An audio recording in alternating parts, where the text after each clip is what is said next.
Good evening. I'd like to welcome you to the December 7th meeting of the Logan City Council. Our opening ceremony this evening is by Veronica Smith. Good, I didn't know Veronica. Veronica, would you come to the podium, please? We're happy to have you here. I have my colleague with me, Tier Hawk. Absolutely. The microphone is up there on the top and it picks up your voices pretty well. Okay, great. Well, we were invited to give a little bit of information about the organization that we belong to. I am the Director of Programs and Partnerships at Cash Refugee and Immigrant Connection here in Logan. Tier Haas sits on our board as an active board member. We are a small nonprofit here in the Valley. Some of you may have heard of us. Our mission as an organization is to promote integration, economic self-sufficiency, and positive connections among refugees, immigrants, and the wider community through two-way education, improved access to existing resources, and development of new services. So really, anything we can do to support refugees and immigrants, we're here to help act as a liaison to accomplish those things.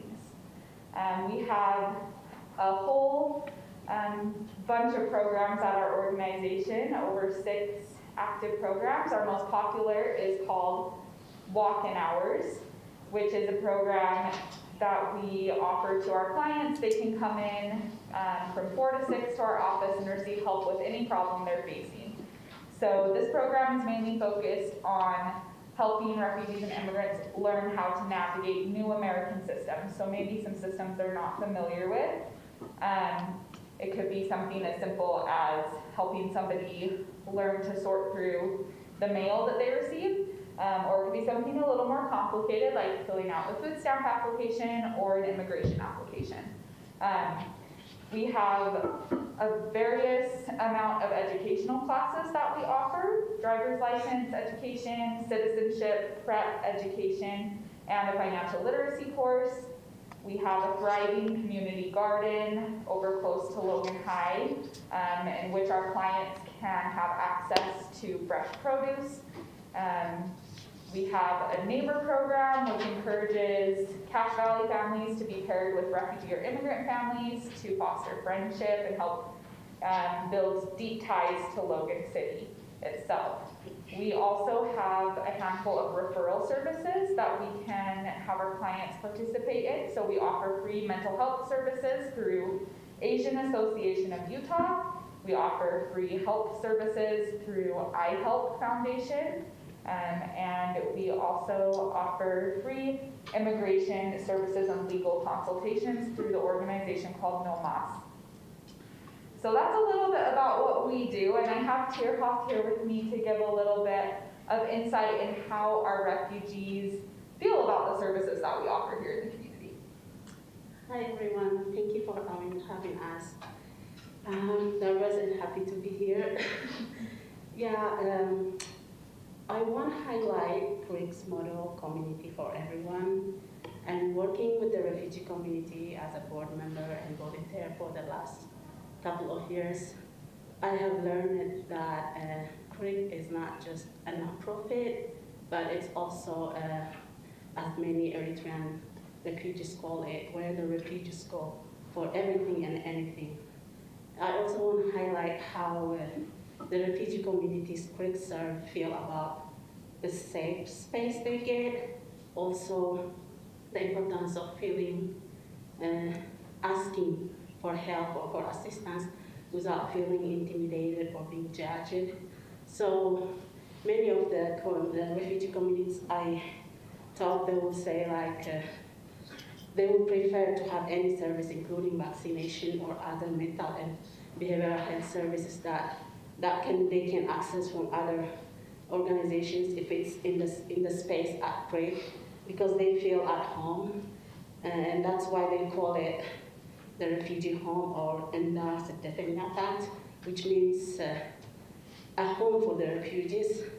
And I also want to highlight, in addition to the system navigation and all the services and the programs Veronica mentioned, CRIT is also partnering with different partners and community organizations, working with the refugee communities, including Athletics United, to make the refugees feel at home. Recently, last summer, we had this great initiative called Women Story Circle, where the goal behind the Story Circle is to bring refugee women together in a safe space to talk and to hang out with each other and get closer and kind of find solutions for their issues. And we were also successful in connecting many of the trauma-related needs of those circles to the resources in the community. I want to conclude by saying the quick motto, community for everyone. And I'm so grateful that CRIP is doing what it can to make Cache Valley community for everyone. Thank you so much.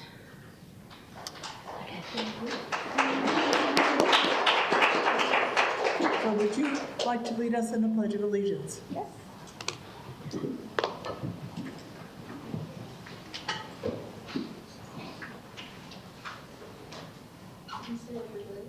Just right there, it's fine.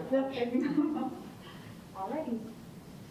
I pledge allegiance to the flag of the United States of America and to the republic for which it stands, one nation under God, indivisible, with liberty and justice for all.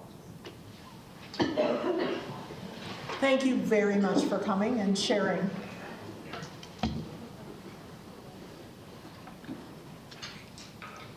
And you're welcome to stay as long as you'd like. Our regular meeting schedule is the first and third Tuesdays at 5:30. We will not be having the second meeting in December, so this is our last meeting of 2021. We will see you next time, January 4th of 2022. We need to have acceptance of the minutes and the approval of the agenda. So I sent a couple changes to Teresa on the minutes, but otherwise I would move acceptance of the minutes and approval of the agenda for tonight. I'll second the motion. It's been moved and seconded. Do we need to roll call that one? Not for the minutes. Okay. All those in favor, please say aye. Aye. Aye. I can't hear them. They're both on. Okay. Tom's talking, but They I are. can't hear Just that they're anything. both on. You guys are muted. They're smart. Nope. Still can't. That works. So our chair, Mark Anderson, is busy in Texas buying 2022 Christmas stuff. So we haven't even had 2021 Christmas yet, and he's already on. And Tom has also joined us via Zoom. He's not feeling well, so we appreciate their participation. This is the time of the meeting where we will take questions and comments for the mayor and the council that are not otherwise on the agenda. And I know two gentlemen in the front have something to say. Come on up.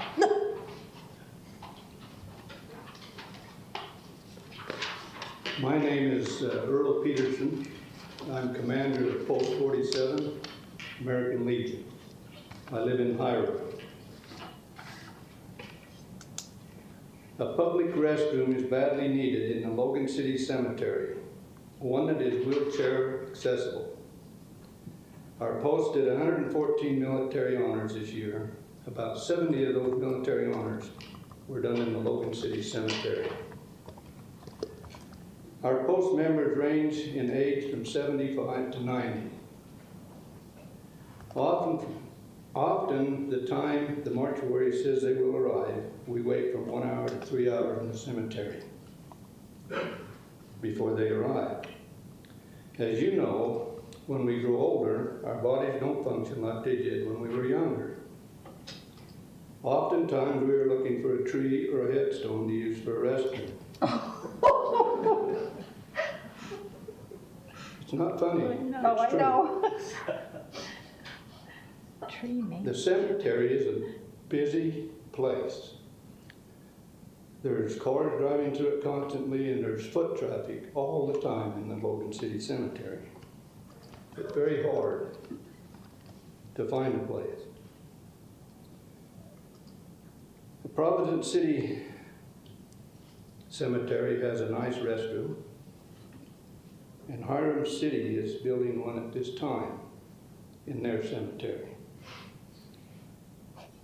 Please consider, council members and mayor, please consider building one in the largest cemetery in Cache Valley, the Logan City Cemetery. And you'll be pleased to know that we are embarking on a cemetery master plan. We're currently just beginning that, so that's perfect input. I'll make sure that gets conveyed to our Parks Department that run that, and that's something that can be considered as they look at that master plan. I think we need to do that sooner than later. If it's gonna take 10 years, this plan, the Well. least thing we could have is a porta potty up there. Thank you. Because the sexton's there, he has to be using something. And I think there is one they can use when people are there. I'll find out. Thank Okay. you. Thanks so much for coming. I will say I went to one of the funerals that they officiated at, and they are very special events. Are there any other questions or comments for the council? It's a little related. I'm Gail Yost. I live here in Logan, and I'm a Jewish convert to the LDS Church, and I'm still very Jewish about certain things, including holidays. What I left for each of you is a taste of a treat from our holiday of Hanukkah, which ended at sunset last night. And I hope you had a good Hanukkah. It is an 8-night festival of lights. It is to commemorate the 8 days that the oil lasted after the Maccabees got the temple back from the Syrians 600 years before Christ. And therefore, it took 3 years to get it, and they only had 1 day's worth of oil. But the miracle of lights was that it lasted for 8 days, which is how long it would take to make new sacred oil. So I thought you'd like to see one of the treats that we have. It is a sesame treat, and I know you're not allowed to eat it here. It's going to taste or feel a little gritty because it is ground sesame, but it is oh so delicious, and I hope you enjoy each one. Well, thank you, Gail. That was very sweet. Anyone else?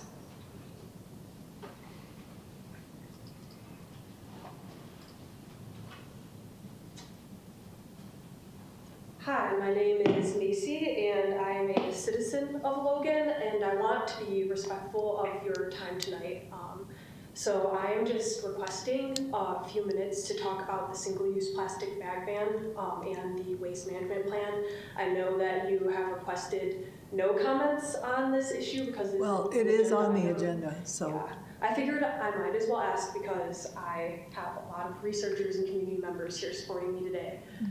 So if you would rather me not speak, I could definitely respect that, that request. Are you going to be the only one? Yes, it's just me. Okay, go ahead. Okay, so as I said, my name is Macy Gustavus, and I'm a microplastic researcher and master's student at Utah State. I have the unique perspective of microplastics and plastic in Cache Valley. My research is looking at how microplastics travel from the top of the Logan River through our city, through agricultural areas, and down to the Great Salt Lake, as well as in the Bear Lake, or as well as the Bear River. So how microplastics are traveling through this area. There's been a lot of research on microplastics lately, kind of showing that there's a possibility they may get through the blood-brain barrier and into brain tissue. They might have many adverse health effects, and that's not counting the different health effects that the chemicals that plastics bring could have on our own bodies, such as like endocrine disrupting hormones that could interfere with how we reproduce in the future. So I just wanted to make you aware of those things. I'm sure you've heard it all at this point. But so I'm just here today to say I commend you for considering the countywide waste management plan. I think that is a great step in the right direction, but I think it's woefully inadequate. There's a lot more we could be doing to kind of address this critical environmental concern that we have right now. And I'm asking you on behalf of myself and all of the researchers and community members here today to consider not repealing the plastic bag ban until we know that the countywide waste management plan is really solid and actually working. And this is just for the health of our community and just cash value in general. So thank you so much for your time. I really appreciate you giving me this platform. So. Thank you.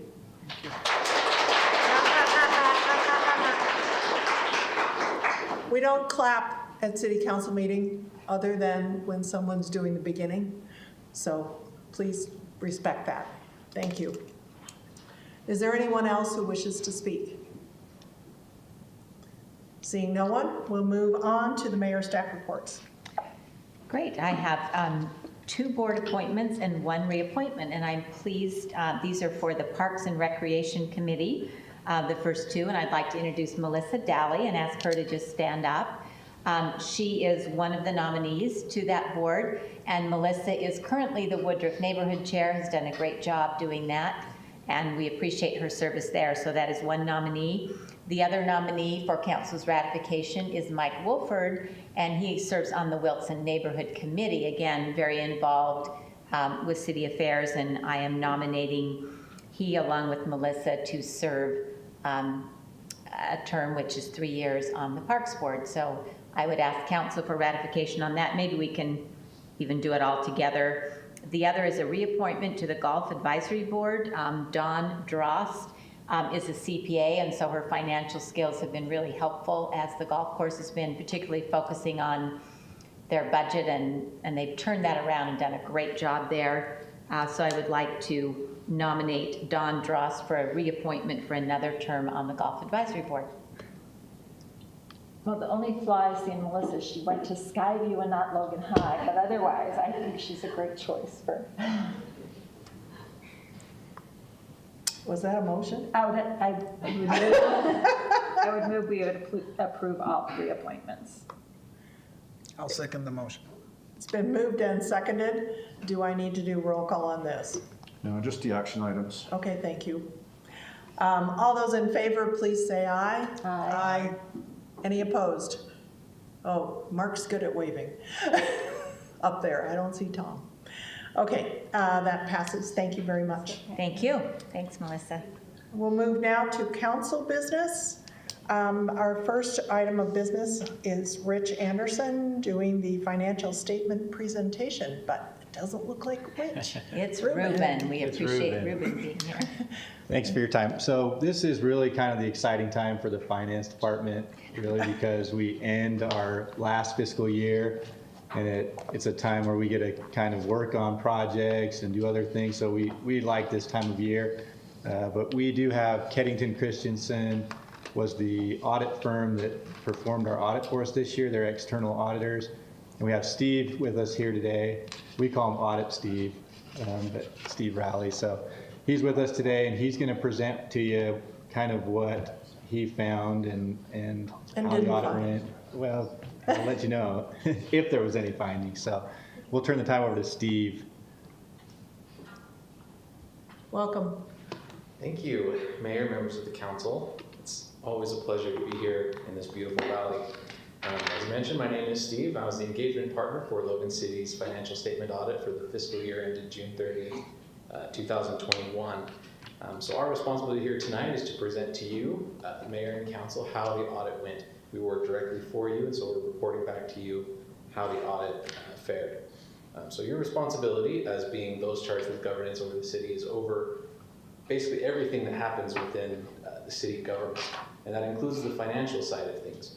Now, in order to do that, we've hired a great team of people with Rich and Ruben and everybody else in the accounting department to handle the day-to-day accounting operations. And it's not just those people upstairs that handle that, it's everybody that handles the money and deals with the public in terms of collecting utility funds, sending out the billings and everything. Even department heads throughout the city play a part in ensuring that the audit goes smoothly, because there are certain approvals and processes that need to be followed to ensure that the funds that the city is in charge of is handled appropriately. So our responsibility as auditors is to come in and audit the financial statements of the city and to give an opinion on those financial statements. So our responsibility specifically is to plan and perform the audit in accordance with generally accepted auditing standards and government auditing standards, so that we can give an opinion and be in compliance with the state law. Our opinion on the financial statements, if you have a copy in front of you, you can follow along, or you can make a note of it and read it later tonight when you're bored and you really need something to keep you awake at night. So this is our opinion at the bottom of page 11. It states, in our opinion, the financial statements referred to above present fairly in all material respects the respective financial position of the governmental activities, the business type activities, each major fund, and the aggregate remaining fund information of the city of Logan, Utah, as of June 30th, 2021, and the respective changes in financial position and, where applicable, cash flows thereof for the year then ended in accordance with accounting principles generally accepted in the United States of America. That's a long sentence to basically say the financial statements are materially correct so that you may rely on them. Additionally, this report, if you flip the page 12, it talks about a couple other things as well that I want to highlight. Because of the level of federal revenues received and spent during the year, the city also underwent what's called a single audit, where we look specifically at the city's compliance with federal regulations and basically those strings attached to those federal funds to ensure that they were spent properly. We'll go over that report shortly. Additionally, it does mention that, and as I mentioned earlier as well, we did perform the audit in accordance with government auditing standards, which is a step above generally accepted auditing standards in that we look at the internal controls of the entity, as well as instances of compliance or non-compliance with laws, rules, and regulations, that if there was non-compliance, it could have a material negative effect on the financial statements. So we'll jump to those reports currently. And those are towards the back of the packet. On page 111 is the report on government auditing standards. Now there's going to be 3 reports that we look at, and they're all very similar in that they're kind of 2-part reports. It will talk about the internal controls related to the topic, as well as instances of compliance that we'll look at. So this first one on page 111 is the government auditing standards report. And so we look over the internal controls of the city to determine the extent of the testing we have to do in order to give our opinion that I already mentioned. However, we do not test the internal controls to the point where we give an opinion on the effectiveness of the city's internal controls. However, our report does state there in that second to last paragraph, it says, we did not identify any deficiencies in internal control that we consider to be material weaknesses. However, material weaknesses may exist that have not been identified. And that is purely because we cannot test every single transaction that occurs within the city. However, as I mentioned, we did not identify weaknesses in the internal control structure, which is a great thing to be able to report. Addition, at the bottom of that page talks about compliance and other matters, and it states that the results of our tests disclose no instances of non-compliance or other matters that are required to be reported under government auditing standards. So we call that as clean of a report you can receive on the government auditing standards report, so that is very well done. The next page is the report required by the uniform guidance, and this is what I talked about being the single audit, where we look at the federal programs, the federal revenues that the city received. So as it states there, management is responsible for complying with those compliance requirements. We're responsible to plan and perform the audit to give an opinion on whether the city complied with those. And then our opinion there at the bottom of 113 states, in our opinion, the city of Logan, Utah complied in all material respects with the types of compliance requirements referred to above that could have a direct and material effect on each of its major federal programs for the year ended June 30th, 2021. Now, it's important to note that due to the level of funding, there were actually 2 major programs that had to be tested. So we did a lot of testing over the federal revenues of the city, and as it stated there, the city complied in all material respects. So that is a great thing. Flip the page over, and this is where we're looking at the internal controls related to those federal compliance requirements. Very similar process. We look at the controls to determine the extent of testing, but not to give an opinion on those internal controls. And just like the previous report states in that second to last paragraph, we did not identify any deficiencies in internal control over compliance that we consider to be material weaknesses. So again, that is a great thing to report back with no identified weaknesses with the internal control structure related to the city's federal programs. And last report, finally, on page 117, so just have to flip a couple pages over, is the report required by the State Compliance Audit Guide. Every year, the State Auditor's Office puts out an audit guide that basically states cities have to receive testing over certain specific areas that they choose. And those are listed there, indented on the report there, for example, budgetary compliance, fund balance, justice courts, etc.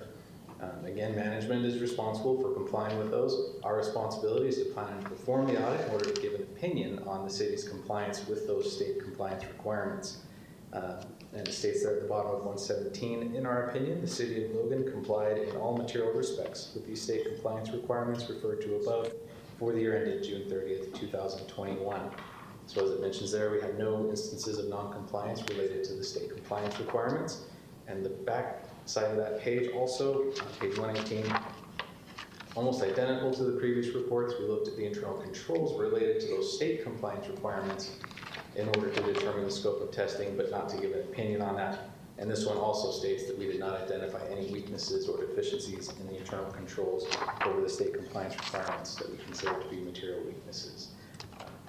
So 4 different reports / opinions, and we have no findings to report. We test a lot of things with the city. We do a lot of testing here on site, a lot of testing remotely. And I'm sure they feel, in the finance department, they feel quite beat up by the end of it. But they came through it very well. The audit went very smoothly. They were very responsive to everything we'd requested. And all the documentation was in good order. And as I mentioned at the beginning, it is a team effort with everybody in the city in order to pass with flying colors, as you would call it. So that is my report, and I'm happy to answer any questions you may have about how the audit went. Do you have a gold star to come put on Ruben's forehead? Some I did not. I'll remember that next time. Let me just point out too, one of the benefits the city has with these particular auditors that we have, and we've mentioned this in the audit committee meeting before, but they have a unique, their firm is kind of unique in the fact that they have audit partners of their firm that actually come on site for the full week. You really don't see that a lot. And so they're here, and that brings a lot of benefit to the city to have actual partners here on the audit, auditing. So they're here for a week, and then they do some remote work. And not only do the partners experience, it helps us. We kind of share things with compliance, but also what's unique about their firm is their partners, so Steve and Gary, are also kind of finance directors for smaller cities. And so they kind of have both sides of the understanding of being audited and being an auditor. And so that unique perspective is really beneficial for us as a finance department. And so we really appreciate their firm and the work they do. They spend a lot of time, and just like any firm, they're dealing with the challenges of employment and COVID. And so this was a hard audit for them as far as staffing it. And we appreciate the work that they did for the city, and it really was a benefit to have their firm, and we appreciate the work that they do. Thank you very much. I appreciate it. Any questions? Anybody? I just want to make a comment. People may not be aware, but we do have a separate subcommittee for the audit committee that Jeannie and I have been serving on this year along with, it's been chaired by Brett Hughey. So thanks to Brett for his work on that as well, along with yours. Thanks. And again, we do post all of this information online. If anyone wants any more information, again, we're very transparent with all we do financially in the city, so feel free to look online if you want to go through it page by page. If anybody wants a physical copy, so this holiday is a great time to read this. I can't think of a better thing to do, but it's a Logan City bestseller. But seriously, if you wanted to know what's happening with the city financially, it's a large document, but if you were to read through pages like 13 through 19, it's kind of a overview of its management's discussion and analysis, and we kind of go through just the basics, and it will give you kind of a overview of what's happening with the city. So if you don't have time to read this whole thing and look at the numbers, we did add some color this year, so that's kind of exciting. Yeah. Pretty pictures. Pretty pictures. Pretty pictures, but that 13 through 19 really gives you a quick overview of what's happening in the city. Now, just from the finance side, the city's in a good financial position. We still worry about the future and, healthcare costs and keeping good employees, but we have reserves that are kind of, where we want them to be, but at the same time, there's always projects and things happening, and so we're in a good financial position, but are always watching the future and seeing what's happening. So We always have to remain vigilant. yeah, for sure. So Steve, do you feel like Logan City is well-managed, well-run financially? I can't comment on that. Okay. Only because our focus is on the financial statements themselves as of June 30th. We do not do performance auditing, so we don't know. We don't compare how the city is operating versus. How what the are goals they of the to council. work with? Well, the staff are amazing to work with. They're very Okay. friendly, very helpful in providing everything that we needed for our audit. Okay. That was the way I should have stated that. I knew you couldn't comment on how they do their job. It wouldn't be the first time we've been asked that question, so. Thank you again. You're I welcome. appreciate you being here.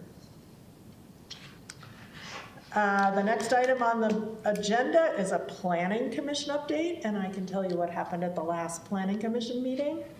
There was at 50 West, 800 North, a project was approved called the Brickyard. It's a mixed use with apartments, 30 residential units, and 2 commercial suites. It was approved 6-1 by the planning commission. The food pantry is creating a larger access point behind the church that is on the corner of 4th South and Main Street. So they will be taking out a house to expand the driveway so that they can have an additional delivery location in the back. And that was approved 7-0. Some of you will be excited to know that Zeppo's Italian Ice will be coming to Logan. They will be where the popcorn place was on Main Street and 700 North. 800 North, sorry. I could read, it's 811 North Main Street, I should have read it. They had anticipated building a really cool building out of shipping containers, but it really wasn't gonna work out. So it'll look a little bit like shipping containers, but it won't be that. They were pretty excited about it, and it was an interesting conversation. That also was passed 7-0. And then last but not least, Ethan's Honest Automotive Service and Repair requested a rezone at 175 West, 1950 North from commercial to commercial services. That recommendation was denied by the Planning Commission, 7-0. And should the proponent request, it will come to us because we are the legislative body. So they just did a recommendation of denial to us. And like I said, if the proponent chooses to pursue it, it will come to us next. According to my agenda, we are now supposed to select the council chair and vice chair for 2022. And I don't know exactly how we go about that with Zoom. Just be really honest with you. Usually if they can't talk. Can we hear Mark and Tom or not at all? Mark, can we hear you? I can hear you, but I don't know if you can hear me. Okay, Mark, you. would you awesome. mind sort of steering this since you are the technical chair? Well, I was prepared in case you couldn't hear me, so. What does it say? He said aye. Yeah, just in case you couldn't hear me, I was trying to be prepared, but it's my turn to step down as chair, and it's time for someone else to step up, and I think we should take nominations. If someone would like to nominate someone for chair and for vice chair, I think that would be very appropriate, and then we could vote accordingly. So. Well, I would like to nominate Jeannie as chair since she just has served as vice chair, has been a chair in the past and done a very fine and commendable job. Unlike Steve, I can comment on performance. So that would be my nomination, so. I would second that nomination as well. And I would like to nominate Ernesto to be the vice chair. I think it's time for him to learn the ropes. Step up. Combine that into one motion, or are we going to vote on those separate? We can combine it together. I'm going to let Mark sort of take over for that just a little bit. I would take that as a motion for Jeannie as chair and Ernesto as vice chair. If there are any other nominations, now would be the time. I think Ernesto should just be chair. But Oh, that's dipping him in hot oil first. I know you threw me in last year, so you know. You had a full year you had 2 years under your belt, though. I guess that's true. I guess that's true. But okay, if that's our only nomination, do you want to carry that out, Jeannie? I guess you've been nominated, so I will go ahead and ask the council. All in favor of Jeannie as chair and Ernesto as vice chair, please say aye. Aye. Aye. Any opposed? It's done. All right. Thumbs up. Very good. Congratulations. Thank you both. Well, for serving. you are still the chair till the end of the year, just so you know. I can hardly wait. So usually we will do this, depending on, just for your own information, because of the results of the election, there were no new individuals that would be taking a seat in January. We did it at this meeting because we all serve on 5 to 7 other committees besides City Council. And it gives us the opportunity over the holiday to make sure that everybody knows which committee they're going to serve on for the next year and get them rolling so they can go to the January meeting and not miss one. So that's why we did that. Our last item under council business is I'm going to turn the time over to Councilmember Amy Anderson to talk about winter parking. So typically, having served on council now for a few years, in every November we seem to get... Can people hear you with the microphone behind your computer? I don't know. Can everyone hear me? We seem to get a flood of comments about our winter parking requirements here in the city of Logan. So in talking with the mayor, we thought it would probably be a good idea for us as a council just to address that because it has been raised. 2 different issues. One, whether or not our winter parking permit application needed to be modified in any way.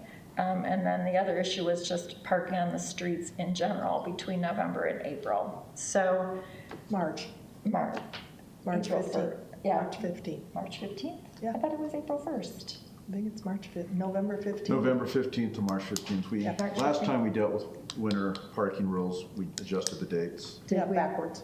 That was before my time, I guess. It's okay. So anyway, I just thought it would be a good idea for all of us to discuss it. From the parking permit application, I know everybody got a copy of that in their packet for tonight's meeting. People may not be aware, but we do allow some individuals in our community to apply for permits to park on the street overnight in the wintertime. There is a charge. There is a charge, and there are some conditions that need to be met. And so I think 2 of the emails we received were from individuals who were asking if we could not address the underlying permitting options as well. So right now, your home has to be built prior to 1968. We look at the driveway, the garage to see if there's adequate parking available. And currently, there are 251 properties in the database. Of those, 133 properties are eligible for permits.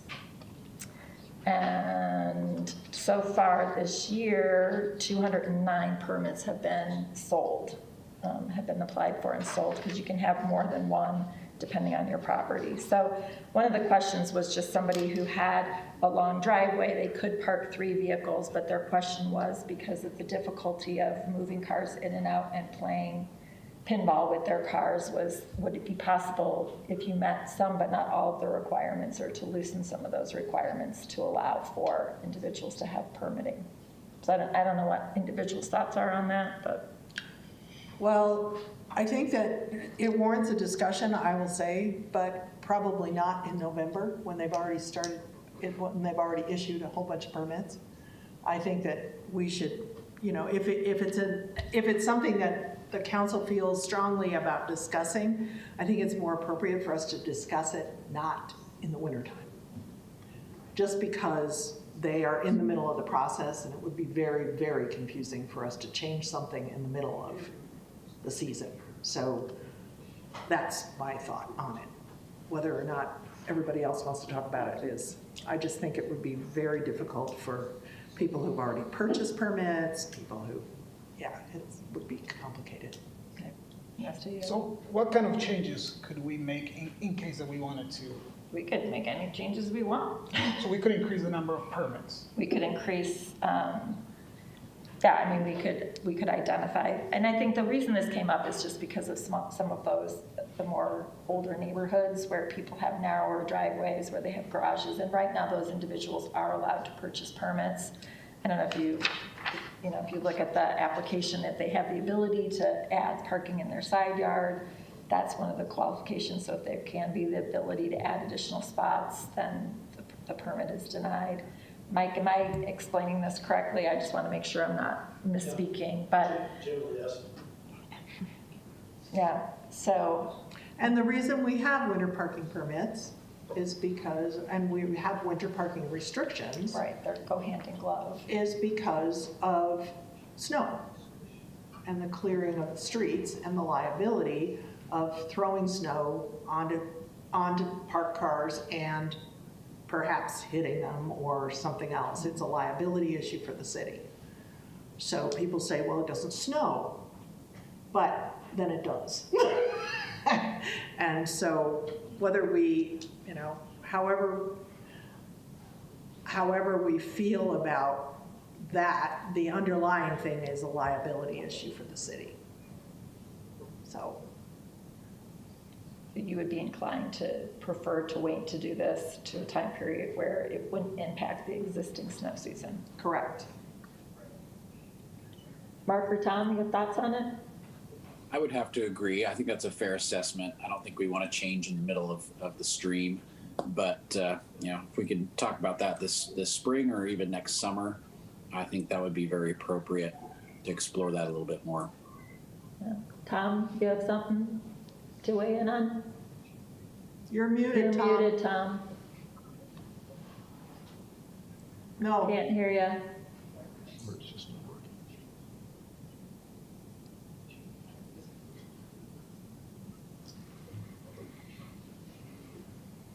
No, we still can't hear. I can read lips pretty well, but I can't hear what you're saying. So, well, I think one of the, you know, I actually started looking at some other communities, especially university towns, to kind of see what they did, because I think there is that, I think for us there does have some unique features, and you know, there are a lot of other options that I think we could explore.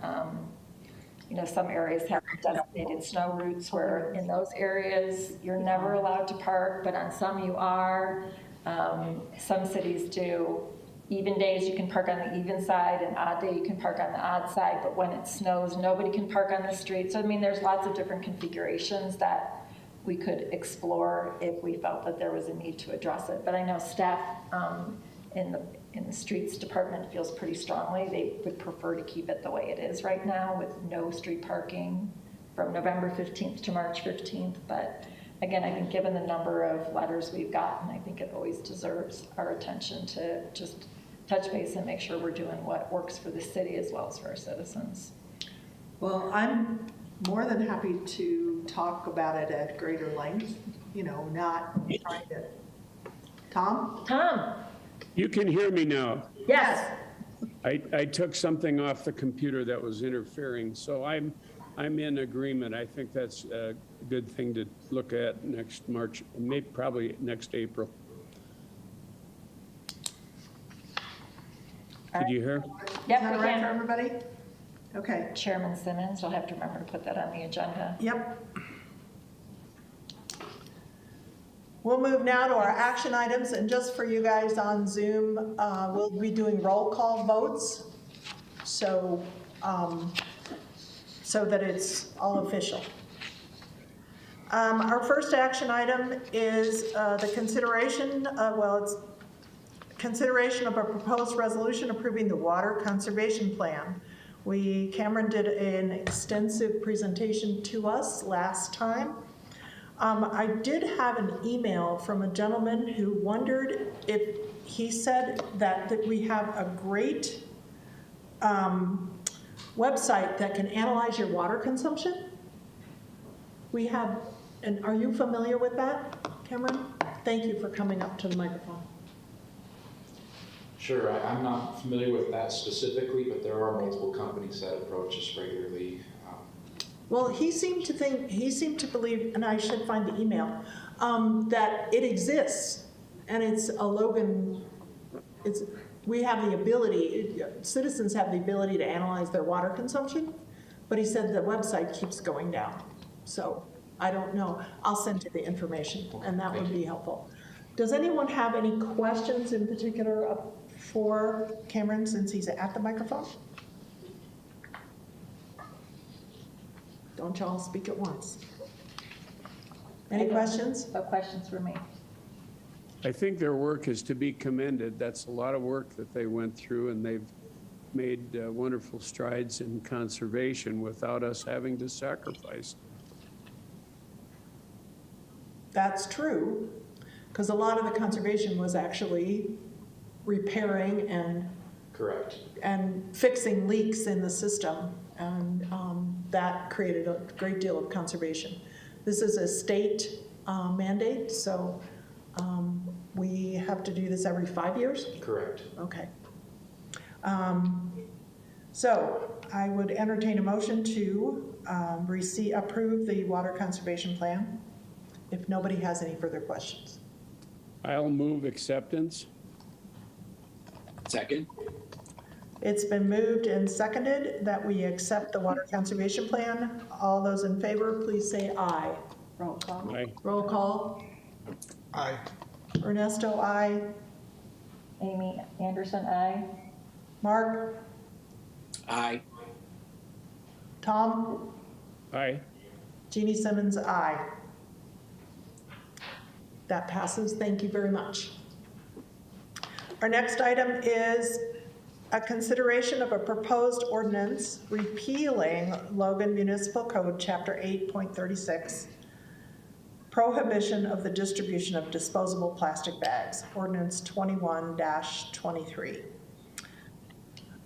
Isa, would you mind coming to the podium, please?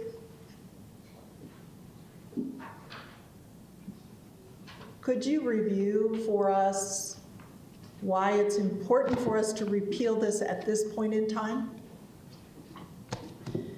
The plastic ban plan you have in place presently addresses only certain types of plastics. It does not address the bigger picture of plastics we face in terms of waste management on a daily basis. What we're asking you to do is to address the problem from waste management point of view, which is that plastics beyond the few that was addressed into the ordinance is a problem to us in terms of when we collect the waste from homes, businesses, when we process it at the transfer station, when we haul it from the transfer station to the landfill, and also at the time of disposal of the landfill. We've had situations where citizens complaining about plastic flying off of our vehicles. We always have that problem around the transfer station, which is located here in Logan, where our building is, and also our neighboring community where the landfill is. So taking politics and other things out of this issue, my point of view is just looking at it from waste management point of view. I would like to define these as a special waste. Special waste is waste that is not, if it is not handled a special way, it is going to affect the public health and the environment. That includes sludge, batteries, tires, medical waste.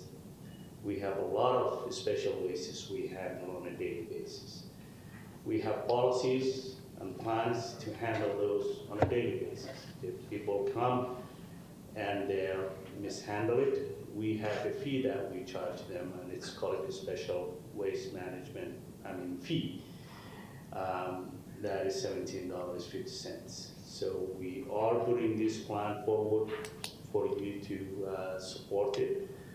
In fact, our department has the ability to address this like any other special waste. You have not approved our other plans. We have looked into it, and we felt it's necessary to do it. Tires is a good example. We have a plan for tires. We have medical waste management plan. All of those are just like plastic waste. It affects what we do on a daily basis. That's how we want to address it from waste management point of view. And it's a better way to handle it. Taking it on the public debate out of it. It's just the way we look at it into managing our business. And that's how I'd like to address this. So I will ask the question, since, if I remember correctly, when we first started this, we supported the waste management plan. And then there was a delay and a few hiccups along the way. So is the waste management plan in effect? Is it not in effect? Is it partially in effect? And is there any other entity that has to weigh in before it can be fully in effect? If it was not the interest shown by the council, the public, and other people, I would have just addressed this from our office. But now it has so much interest in it, I would like you to consider it. And we have had this discussion with the Solid Waste Advisory Board, which oversees some of our rates and what other things we do. We have presented to them, and they have came forward here and talked with you twice, I believe, asking you that to postpone the ordinance. And also, they are going to look into the management plan and approve it. They have approved it in principle. They asked us to go ahead and do public education, and we did.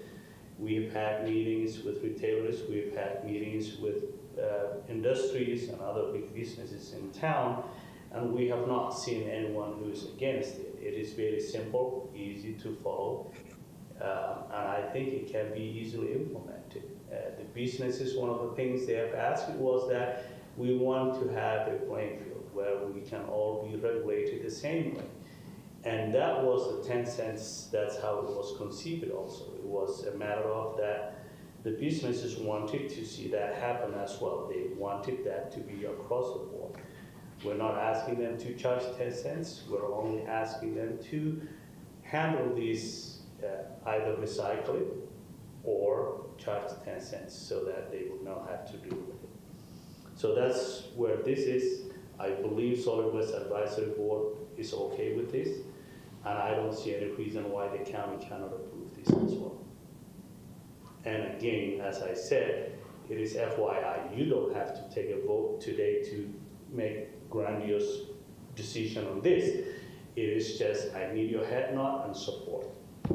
Okay.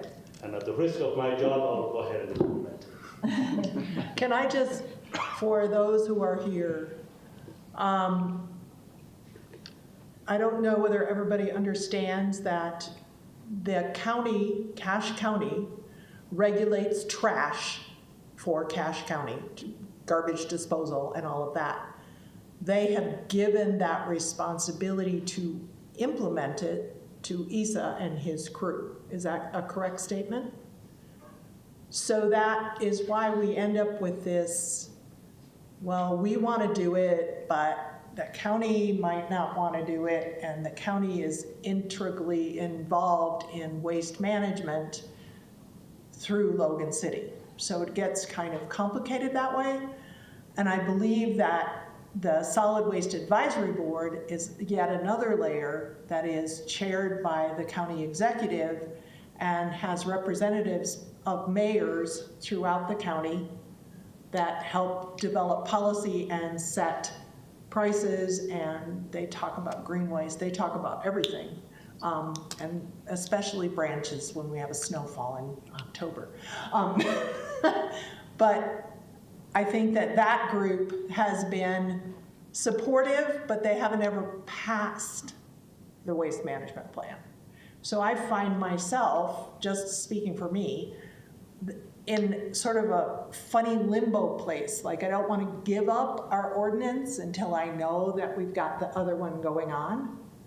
And so I don't know what steps still, so I would assume that Solid Waste Advisory has to pass it and the county council has to approve it?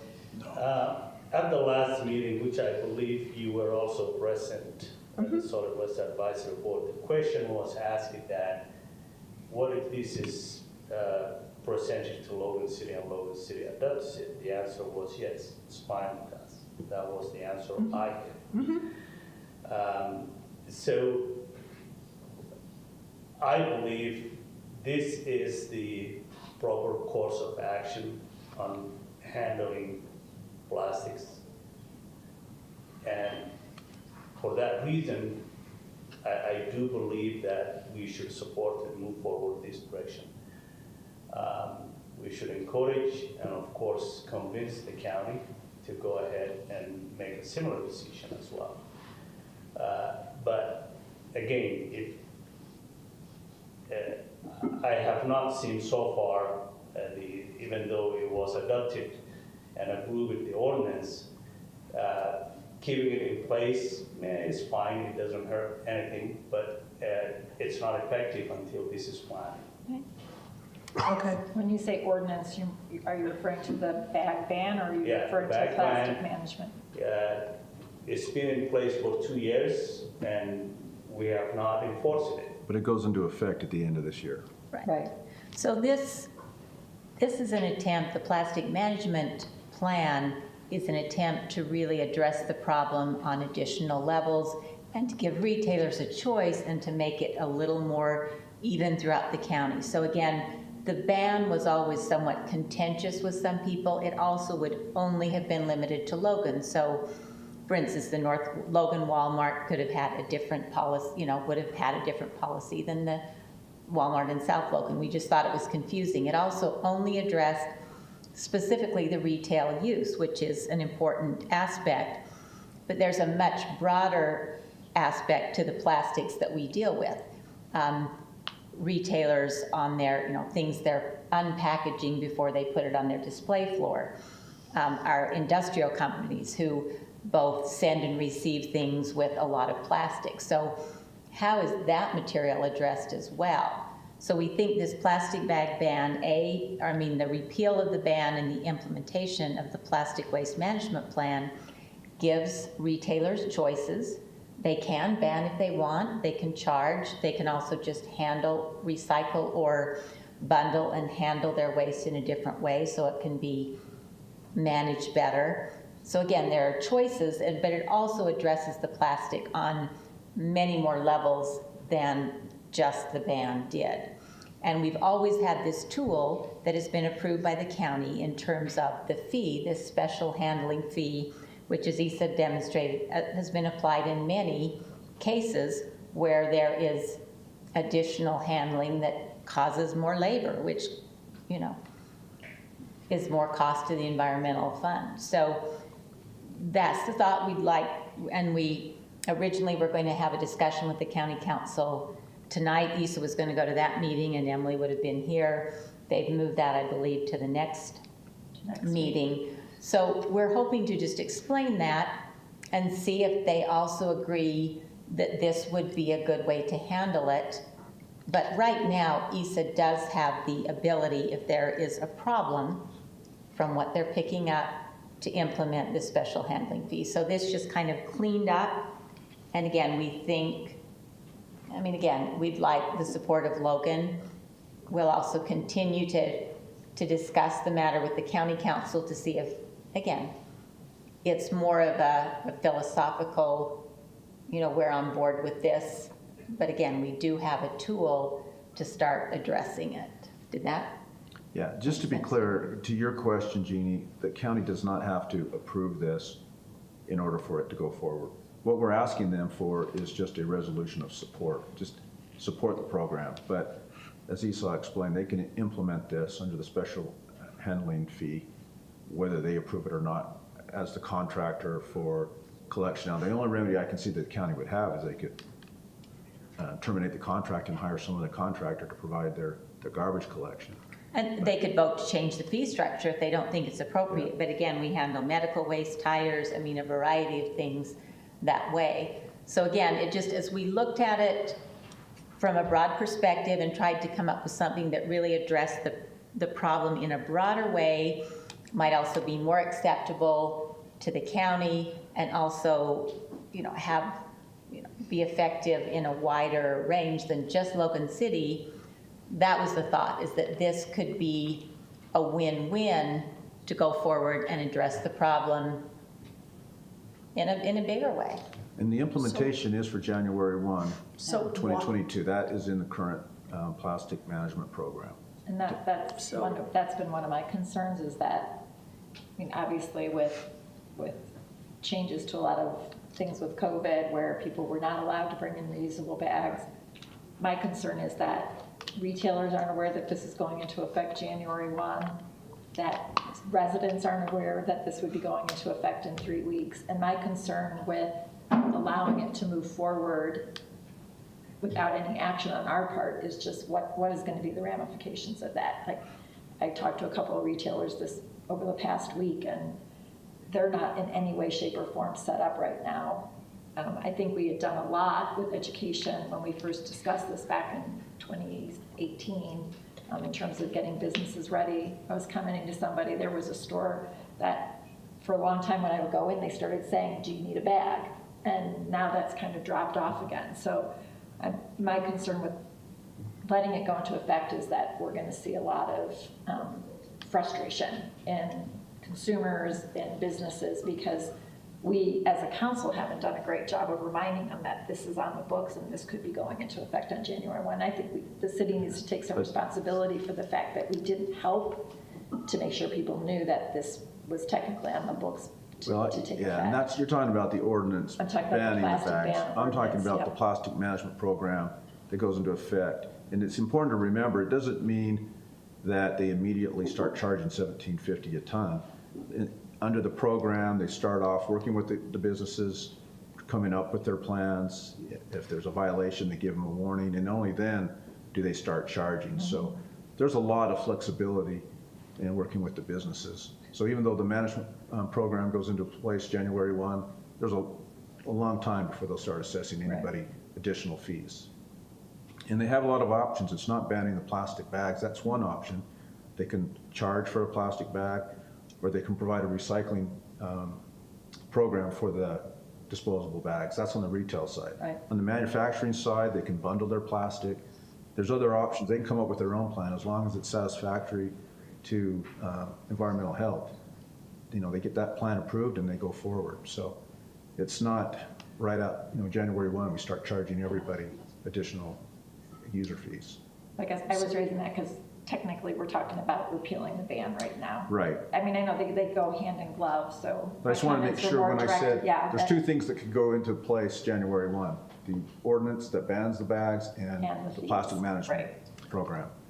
But isn't there a third alternative where you could delay implementation of the bag ban to see how the management plan goes? There's probably an infinite number of alternatives, but But what would be the disadvantage to doing that?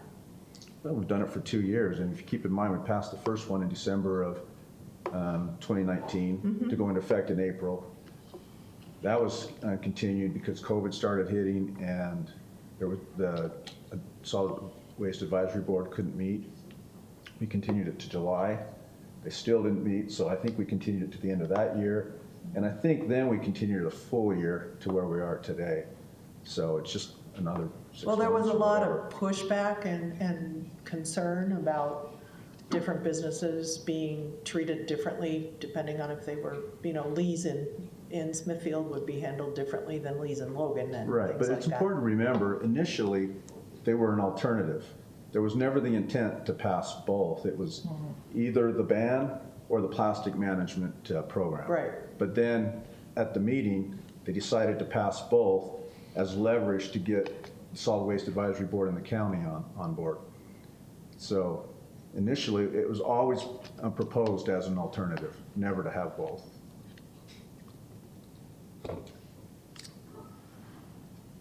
So what would y'all like to do? Well, as I said, I think we need to repeal it or we need to talk about extending it, because I don't believe that our community is ready, our businesses and our consumers are ready to have this take effect in 3 weeks. And you're talking about the ban? The ban, yeah. I mean, that's what we're talking about on the agenda right now. So, yeah. And But one they're of the so things- they're so I know tied they're together. so tied. One of the things I like about the plastic management plan is that I actually think that fee it helps to motivate behavior, whereas the ban is just preventing behavior. And I think ultimately the best thing we can do is help create change in people's behaviors. And so to me, that's what I'm kind of balancing. Does the ban changes behaviors in stores in Logan? The plastic management plan, where businesses have that opportunity, they can help facilitate changing behavior and motivating behavior versus no choice. So that to me is kind of the thing I'm trying to wrap my head around. But either way, I cannot see us having the bag ban go into effect on January 1st. I just can't see it working. So. And just to recap and reinstate what I feel I understood from what you said. You haven't been dealing with it as long as we have. So. Yeah, this is. Yeah, it's sort of shorthand, Regardless of what we do with the ban of the bag, the waste management plan for plastics will go in effect on the 1st of this coming year. For Logan.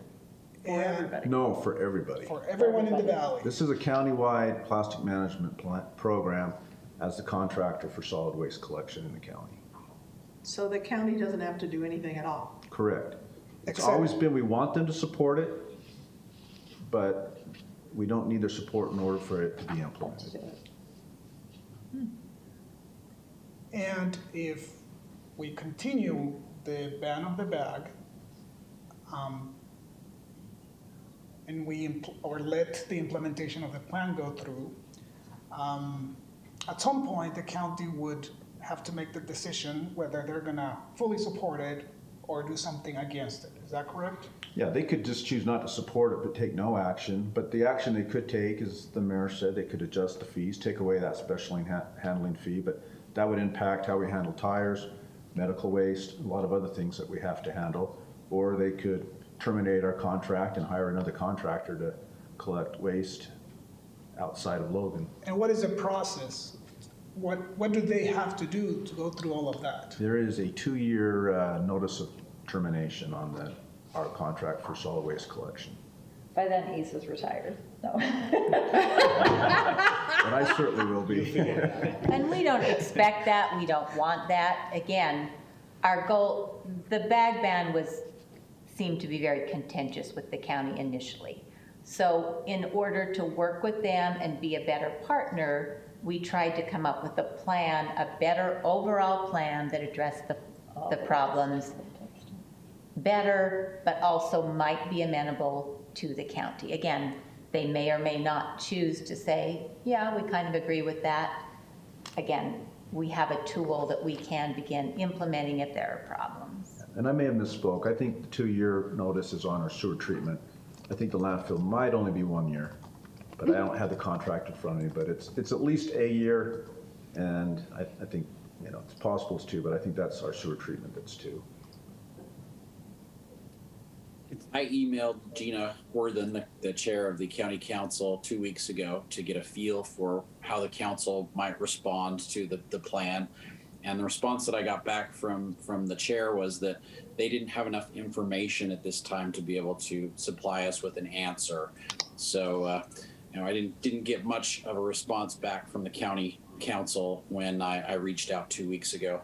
As a retailer, I think we've got to reach out to our retailers and get them motivated to do something, because it's really going to start at the retail level. And as we get our customers used to bringing their own bags or using a paper bag instead, I mean, we have a lot of options with our business. That's where it's really going to start. And then, I like the countywide plan because it really kind of encompasses not just the single-use bags, but it includes all the other plastics that we're dealing with right now. I wish there were a way we could recycle all of it easily. And I encourage our staff to try and find more options to try and do a better job at recycling, in our whole community. There's just not a lot of options available for us. But as we continue to look at other options in the future and explore more opportunities, hopefully we'll find a better solution. But for right now, I think this is our best solution.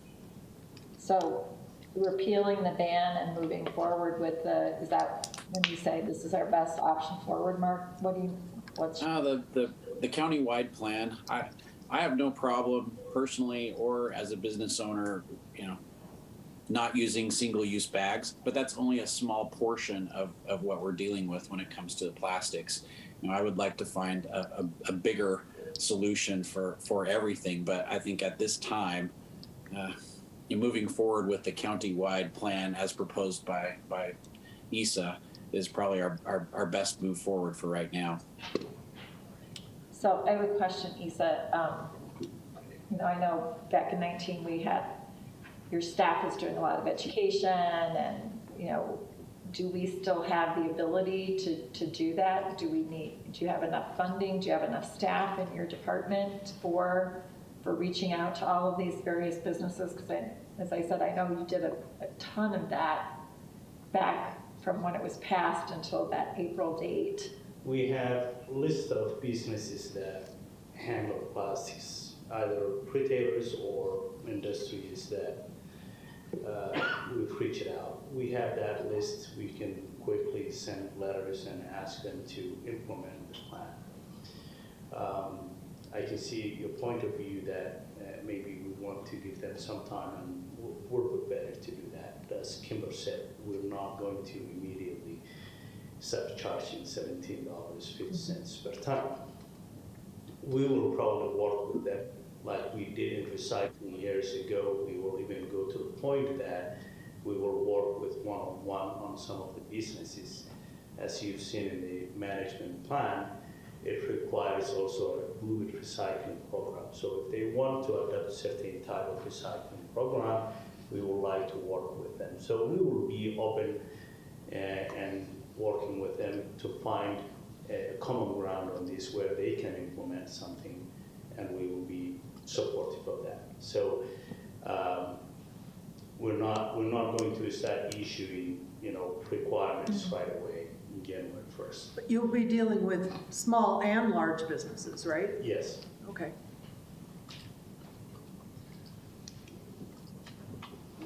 Tom, any comments? Yeah, I'd like to weigh in on this a little bit. I have always felt like this should be across the board, countywide. It's hard to be recycling on one side of the street and not on the other side. And I feel like ISA and the Solid Waste Advisory Board have come up with a good plan.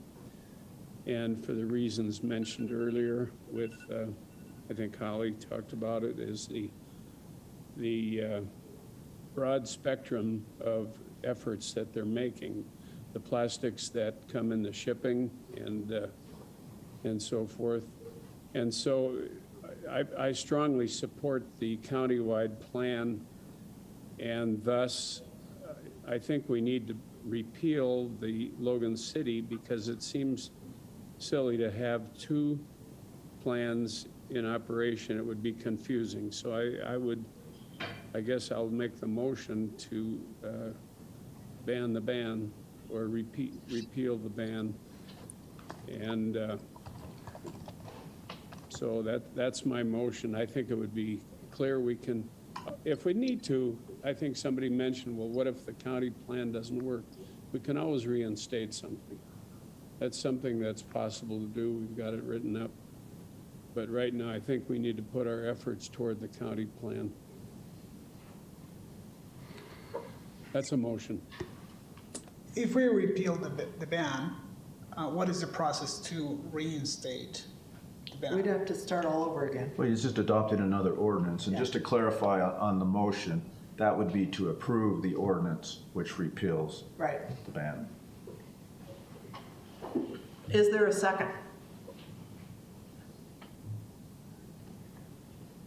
I actually have nothing against continuing the repeal of the ban. Okay, Tom, your motion died for lack of a second. So we will try a different alternative here. Anybody have any different alternative ideas? I would really like kind of like an official nod from the county. I mean, I fully support the recycling program, the Countywide. plastic management. Fully support that. I feel we can do better at communicating with the businesses to implement it. Maybe we need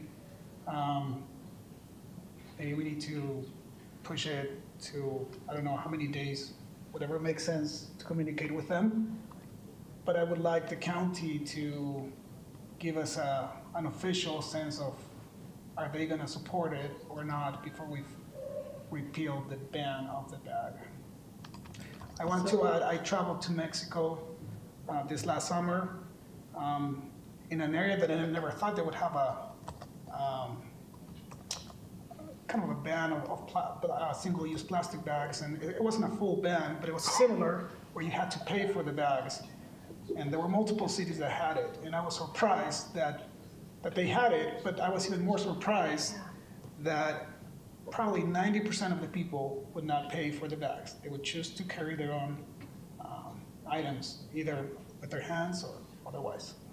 And I guess that's what I feel like, the motivating behavior versus just outright preventing it. So are you thinking like just let's kick the ban 6 more months down the road to see if stores start to implement a charge as part of what they choose to do in the city of Logan? Because really that's what it is right now the ban would prevent a store in the city of Logan from fully participating in the plastic management plan the way a business would in the county. Isn't that correct?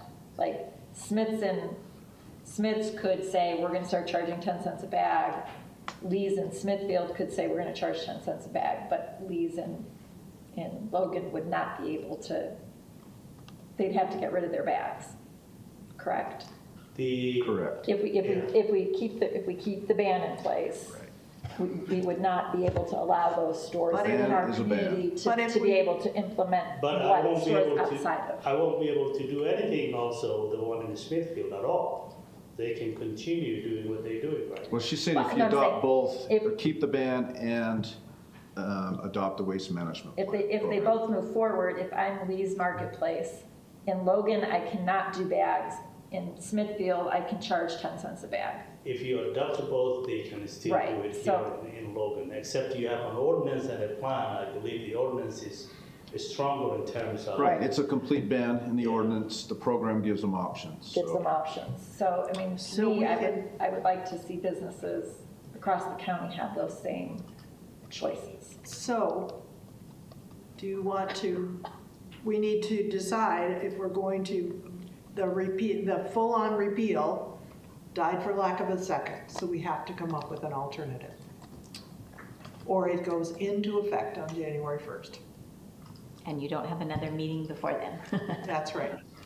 So if you would like to extend the implementation of the ban for 6 months, 8 months, pending something happening with the waste management plan, we can do that. Or we can let it go into effect on January 1st and let the other one go into effect on January 1st and see what happens. We have No, I lots of don't wanna do options. that. Yeah, no, that's, well, I So- guess that's why I didn't second Tom's motion, is because I'm,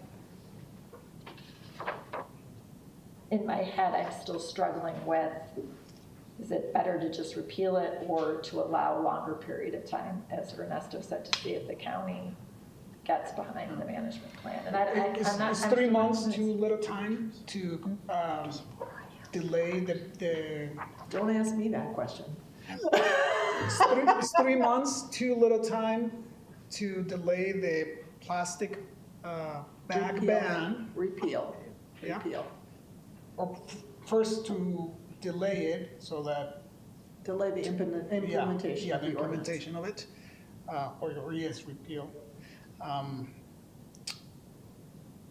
And to start the plastic management plan in, I would say 6 months, but that's just me. well, Depends what you hope to learn during that time frame. yeah. Yeah. I don't know, Mark and Tom, what do you think? Would it be better to just repeal the ban and start fresh, and if we see it's not working at the county level, or is it better to postpone it? That's kind of my question for the rest of the council. Go ahead, Tom. Well, I spoke already. I think it's, He moved that we repeal it. I think we ought to repeal it, so there's one plan on the table. And the citizens and the press and everybody can deal with one action plan. I mean, all ISA will be doing is asking for a head nod. It's not a county ordinance, basically. It's mainly support. He can do this. And if he does this, he'll obviously need some education. It'll take some time. But I think it's the right thing to do. I think it would be silly and wrong to do a bag ban for Logan City only. I've always opposed that because it's hard to have one side of the street, again, having the ban and one side not having it. That's always been confusing. What ISA has come up with is comprehensive. The mayor spoke well on this. I think that's the right thing to do. We can always impose this again if in 6 months this thing isn't working. I hate to see two policies in place and we're not going to do one of them. I mean, it just doesn't seem to make sense. Same time. I was actually going to second Tom's motion, but I couldn't get my mute off fast enough. So Jeannie jumped in there too quickly. But I agree with Tom. I'd love to see plastic bags banned through the whole county, but I don't think that's going to happen. I really feel like we need to get some consensus with the county. But repealing this ordinance, prohibiting single-use bags, I think is the right thing to do right now, and implement the countywide program, and hopefully get the support of the county as well too behind that. So I'll have to agree with Tom on this one. So maybe we start over with another motion. So you want to make another motion then, Tom? Well, do I need to make a motion again? Yes, yes. Okay, I'll move that we repeal the ban in Logan City. I don't know the number, but that's clear. I'll move that we repeal that. So that would be approve ordinance 21-23, correct, Kimber? Correct. All right, I will second that. It's been moved and seconded that we approve the repeal of the Logan Municipal Code, Chapter 8.36, prohibition of distribution of disposable plastic bags, and I'll add in the city of Logan. Is there any further discussion? Just to clarify, we could continue the repeal of the bag and still Yes. implement the plastic. Yes. They don't have to be on the same date that they go in effect. Correct. Any further discussion? So as I sit here, I'm thinking if I'm a business in Logan and we just delay this for 6 more months, as I'm looking at what my plastic management plan was, why would I implement a fee if I think in 3 months I might be banned completely? So I would think it would make more sense to just outright repeal it so they can move forward with what plan they see works for them. So we can see how it is implemented in the county as well as in Logan City. Yeah. That's my comment. You ready to vote? I'm ready to vote. You ready to vote? Tom? Aye. Yes. Mark? Aye. Amy? Aye. Ernesto? Nay. And I say nay. So the repeal passes 3-2. We will move on now to a consideration of a proposed resolution supporting a countywide plastic waste management program, Resolution 21-55. We can wait for everybody to leave if you'd like. This is the important part. You should stick around.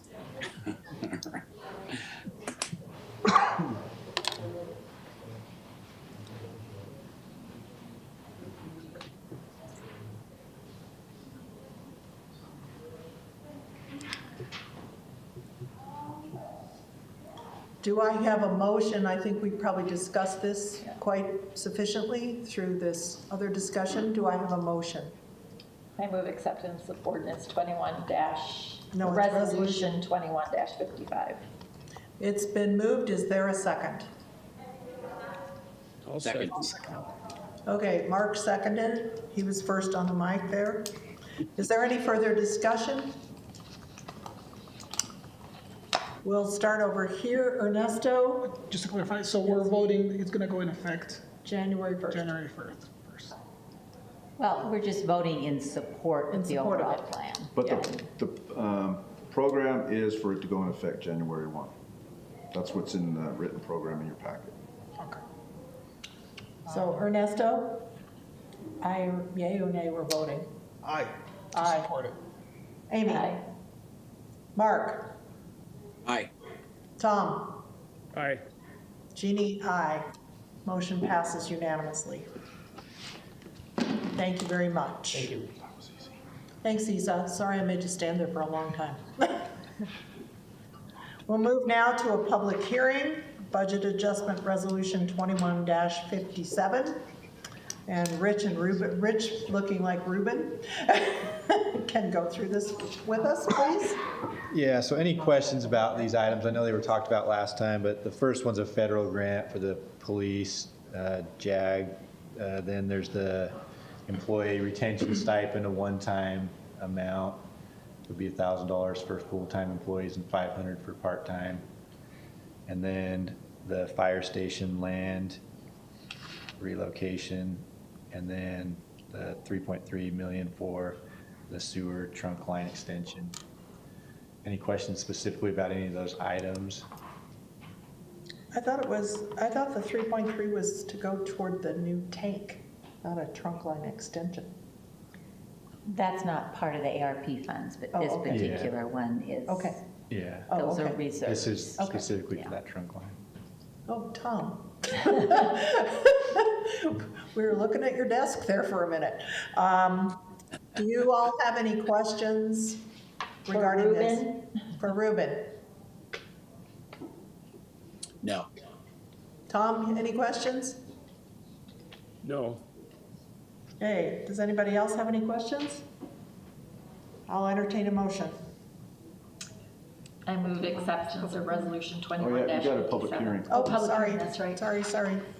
This is a public hearing. If there's any member of the public who wishes to speak to this resolution, please come forward, state your name, and take 3 minutes or less.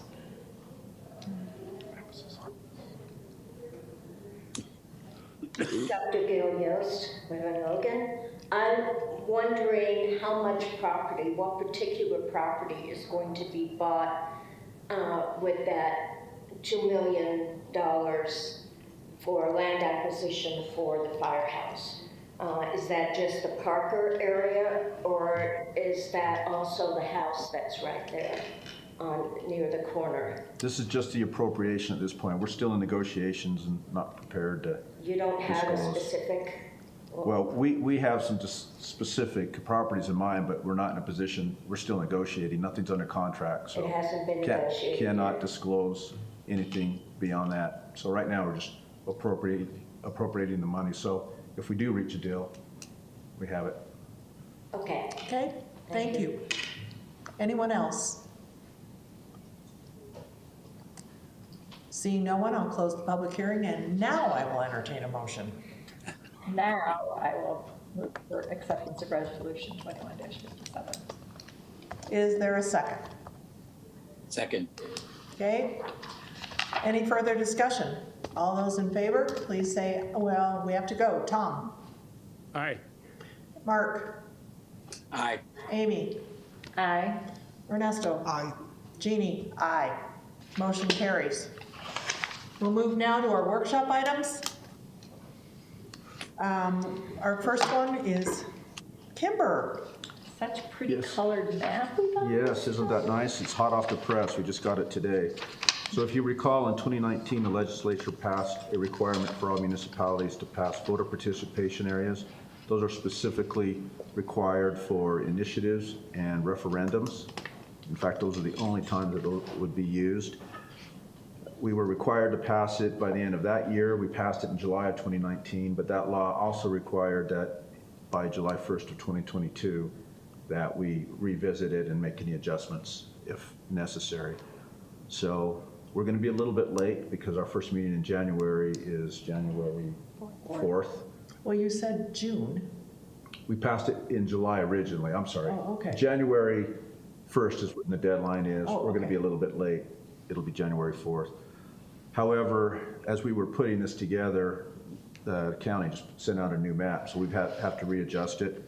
This is the latest map, but we have not put the 8 voting participation areas together yet. We actually do have a draft, but we want to review it and make sure it's close. We're required, they need to be contiguous and fairly close in size, and so we've got to.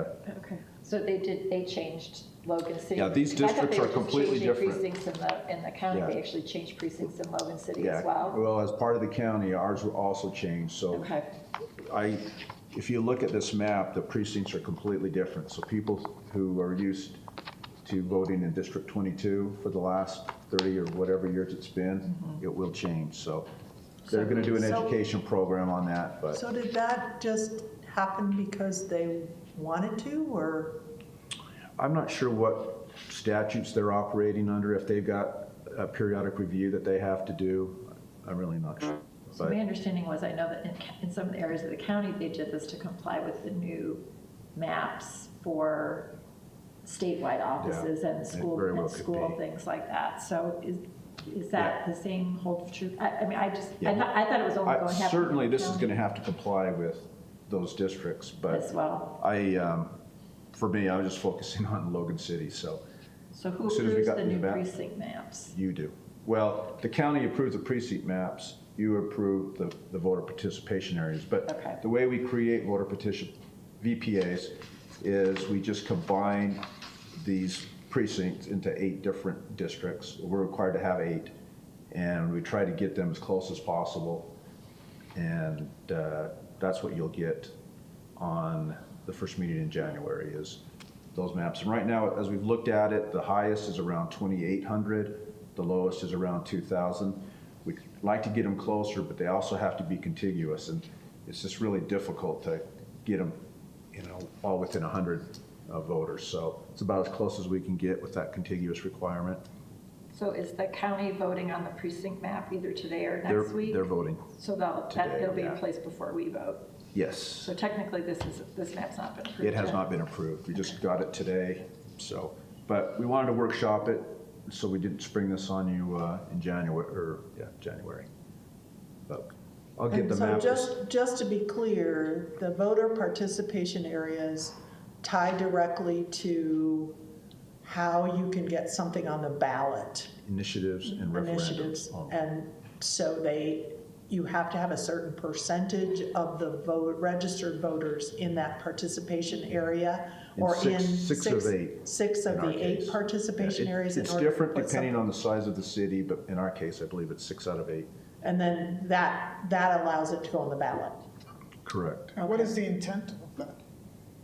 They didn't want one precinct putting stuff on the ballot and having nobody else in agreement.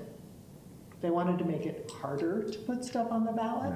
Yeah. So an initiative is to get a new law on the books. A referendum is to refer an existing law to the voters to approve. So, that's the purpose of it. But as Jeannie pointed out, it's to get a better a better representation of the entire city and not just one area of town. So we really can't do anything with this until the precincts are approved. Like you can't I don't really- think this is you going don't to think they're change. gonna I can't see the county the county council trying to make changes. So I think it's pretty close. As soon as we've got something we're comfortable with, we'll get it out to the council so you can look at it if you want to tweak the VPAs. But Okay, thank you. yep. Ruben, you're on. Yep, we've got this federal grant. We've had ICAC, we call it the acronyms ICAC, but Internet Crimes Against Children. This would be $13,000. Funds would be used to investigate, protect, and educate the community on children exploitation. So this would be federal. So again, it could be under the single audit if it qualified. The dollar amount's probably not large enough that it wouldn't be under that, but it is federal funds. So. And just for people's information, we got an invitation to a presentation about child exploitation next Tuesday night here at 6 p.m. If anybody would like to come and join, or anybody out in the, I don't know whether they're going to broadcast it or if it's Presented by the police department. presented by the police It will be department. on YouTube is what I was told. Oh, it will be on Detective YouTube. Beers is doing it. Yeah. 6 p.m. on the 14th. Any other questions of Ruben about the grant? No. Okay, are there any other considerations? I just wanted to remind people that every December, we do, as part of the Cash Community Connections, Logan Tabernacle Concert and Lecture Series does Christmas concerts at 7 o'clock. They are doing them this year with the Tabernacle closed. They are being held in the historic 4th Ward building. They are so this week we've got Wednesday, Thursday, Friday, and Saturday, a variety of performers, and then also next week, Tuesday through Saturday. So 7 p.m., masks are recommended, and the 4th Ward building is at 294 North 100 East. So come join your fellow citizens in some Christmas holiday festivities. So that is my only consideration. Okay. Then we are adjourned as the Logan City Council, and we are reconvened as the Logan Redevelopment Agency. We have one action item, which is a public hearing, Resolution 21-58 RDA. It is appropriating $700,000 for City Hall parking for improvements in conjunction with the library project. Does anybody have any questions of Kirk? No. No? This is a public hearing. If there are any members left in the public that would love to speak to this, we would be happy to have you come to the podium. Karen, you're not gonna like rah us up for it? She's pretending she's not public. We've exceeded our amount of allotted time, so she can't. Okay, I see no one coming to the podium. I'll bring it back to the council for approval, or disapproval. I move that we approve Resolution 21-58 RDA. I'll second it. And it's been seconded by Ernesto. Any further discussion? Okay, Mark, you're first. All those in favor? Mark? Aye. Tom? Aye. Amy? Aye. Ernesto? Aye. Jeannie? Aye. That passes unanimously, and we have no further business this evening. We are adjourned. See you next year. Yep. Thank